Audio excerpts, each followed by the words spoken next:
I can talk about preps and the setups for these heists in a different series, but for now we're just going to talk about the main heist itself.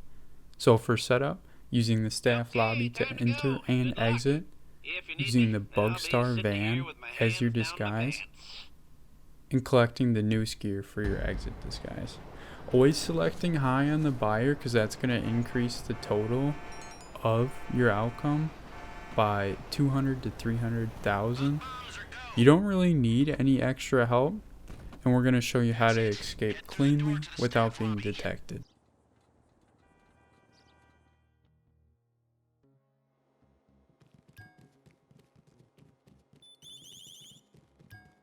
Come on, quick out the chute. Boss lady's office is crawling with bugs. Take the stairwell on your right up to the first floor and follow the hall around. Someone will show you through to the infestation. Good work so far. You're in the staff lobby. Try your best to act normal in front of security. To familiarize yourself with the fingerprint cheat codes, which we're going to put up a picture. There's just 4 fingerprints to choose from, so it's pretty easy to remember which 4 of the 8 you need to select. But once you get good at this, you'll be able to enter the casino faster, and you'll be able to open the vault doors once we get down there.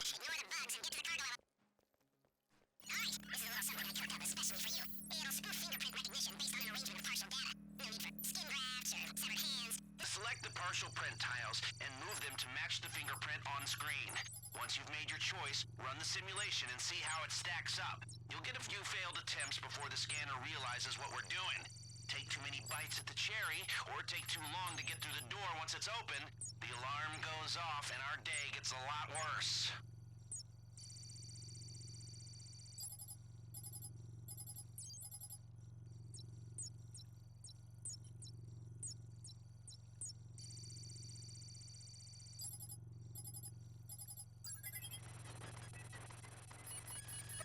The big thing when you get down here to the bottom of the vault is that you'll never actually have to fire your weapon. You can just select your gun and use it as a melee weapon to knock out these guards. You can hit this guy that's right here in the doorway because nobody will find him and he won't be detected. But the big thing is waiting for these cameras to cycle back and to catch the guards in rotation, and you'll be able to slip right by them in order to go into the vault. So you can go to the side control room here, take out this guy, and it makes an easier access for whoever you're playing with. They're going to continue to make rotations, but as long as you're good about keeping everybody out of those camera views, you're going to be able to make it into the vault with minimal deaths, and that can bring your detection rate down immensely. So we're going to make it into the vault here pretty soon, and the big thing is just both swiping at the key cards, and then you're already into the vault.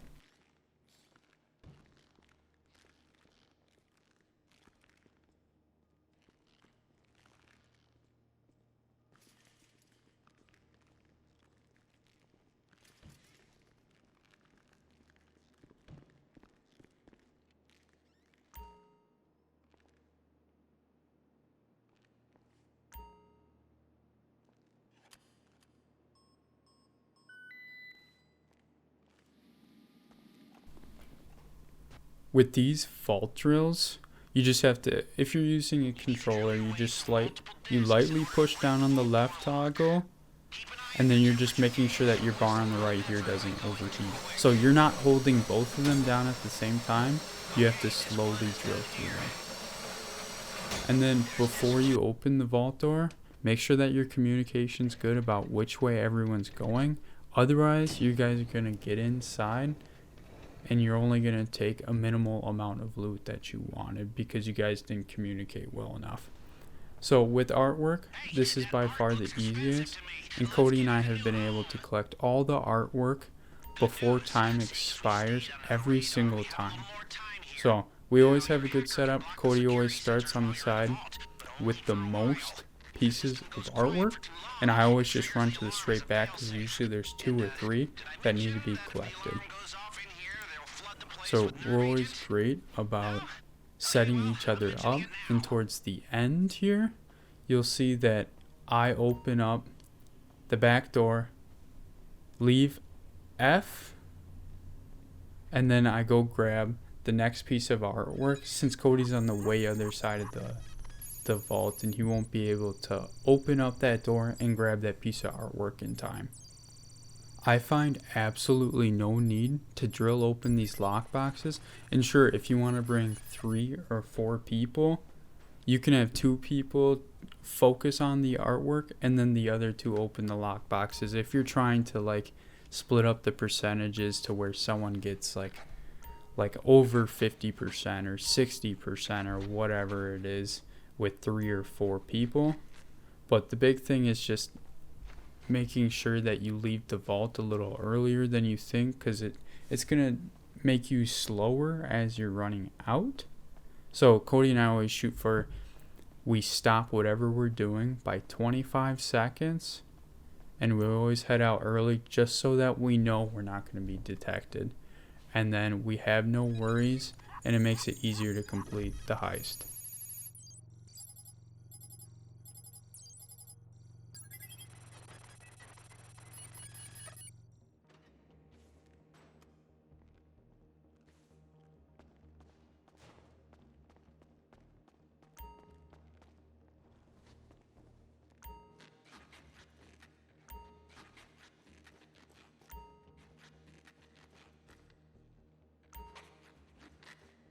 Seconds.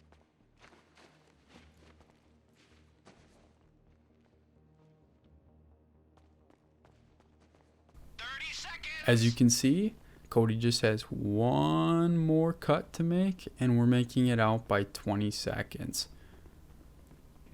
So we're going to make our way through the man trap, and then as you'll see, the rotation of the guards is different as we leave. But since they don't know that we hit the bank, no one is alert and we're able to sneak up behind these 2 guys and take them out as long as we avoid this camera here. And then even with killing these 2 guys, the guard that's rotating back and forth through the hallway, he's not going to detect these bodies at all.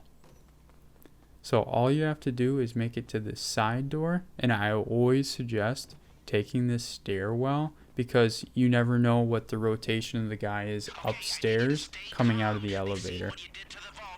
So even though they're alerted, they don't know it's you. So all you have to do is make it to the locker room, change into your news gear, and then you're set to make your exit. So I always wait for this guy to finish his rotation on this side, because once you knock him out, no one's going to find him. You can never exit this door to the right. You always have to make it around so that there's a possibility of you being detected by the guys rotating inside. So I was being a little sloppy here and I made it right. I almost made it right in front of the camera, but it just has a short view that you're able to sneak around to the wall. We're going to wait for this guy to come back, and then we're going to follow him into the hall. That way we can leave his body towards the end here. No detection, and we can make it into the locker room, and it's as easy as that. So once you get to this point, it's safe to say that you're going to be good leaving the casino.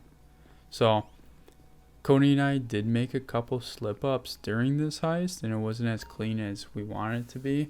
But when we do this, I don't know, every so often, it's kind of hard to stay perfect.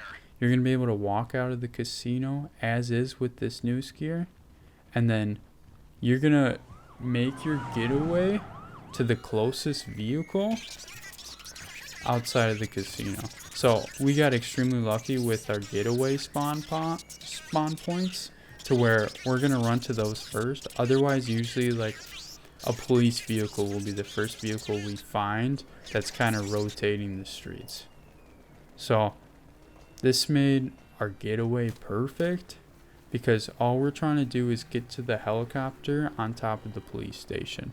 And it seems like not as many people know about the helicopter as you would think from like the casino heist being around for so long. But all you have to do is drive down here to the bottom of the police station, the automatic spawn on the cars doesn't happen anymore, but you're still able to climb up these walls without any detection from these officers, and also nobody's tracking you down at this point. You're gonna make your way all the way up to the top of this building, and then once you hop in the helicopter, that's it.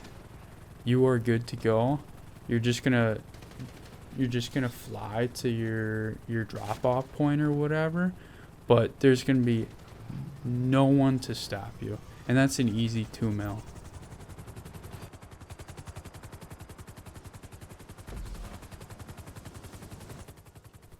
Let us know if you have any questions. This has been the Dukes of Frederick. We're happy to set up a casino heist series, just because there's always that one guy in the squad who doesn't know what he's doing. So if you know that one person, send them over here and we're happy to help. Please feel free to like and subscribe.